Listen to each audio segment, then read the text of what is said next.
আজকের গল্পটা হলো রেলগাড়ি নিয়ে। ঠিক সেই রেলগাড়ি যে রেলগাড়ি দেখার জন্য ছোটবেলায় অধীর আগ্রহে দাঁড়িয়ে থাকতাম।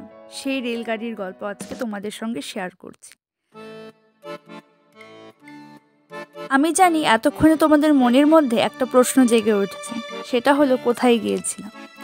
এটা হলো উত্তর পূর্ব ভারতের রেলপথের একটা সুন্দরতম ট্র্যাক, যেটা আমি আমার জীবনে প্রথমবার যাচ্ছি। আর প্রথমবারই আমি ফ্যান হয়ে গেছি এই রেল লাইনটা বা রেল ট্র্যাকটার। আর আমার ইচ্ছে আছে আমি আরেকবার এখানে আসবো। কি অপূর্ব সুন্দর দেখতে, দেখো এই মেঘগুলো, পাহাড়, আর তার মাঝখান দিয়ে আমাদের রেলগাড়ি ছুটে চলছে।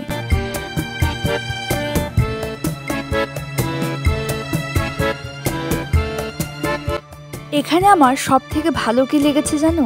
সেটা হলো দেখো কত কংক্রিটের বাড়ি, কিন্তু চারদিকে এতই সবুজ রয়েছে যে সেই কংক্রিটের বাড়িগুলো এই সবুজকে ঢেকে রাখতে পারেনি, তার সৌন্দর্য বেরিয়ে উঠছে।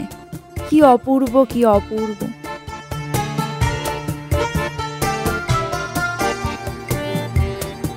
কেন জানি না আজকে ভাগ্য আমার সঙ্গে কেমন একটা খেলা করছে।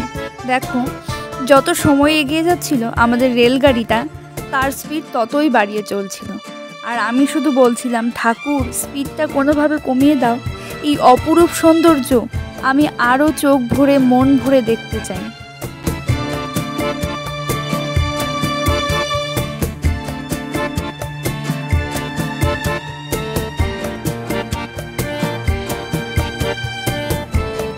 যত সময় এগিয়ে চলছিল পাহাড়টাও কেমন জানি আমাদের থেকে একটু দূরে দূরে সরে যাচ্ছিল, আর মেঘ এসে তাকে ঢেকে নিয়ে যাচ্ছিল।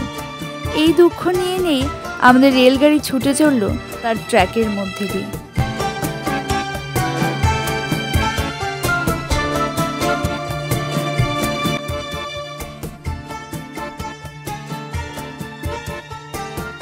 দেখতে দেখতে আমরা পাহাড় থেকে অনেক দূরে চলে আসলাম, এতটাই দূরে যে এখানে পাহাড়ের কিছুই আর দেখা যাচ্ছিল না।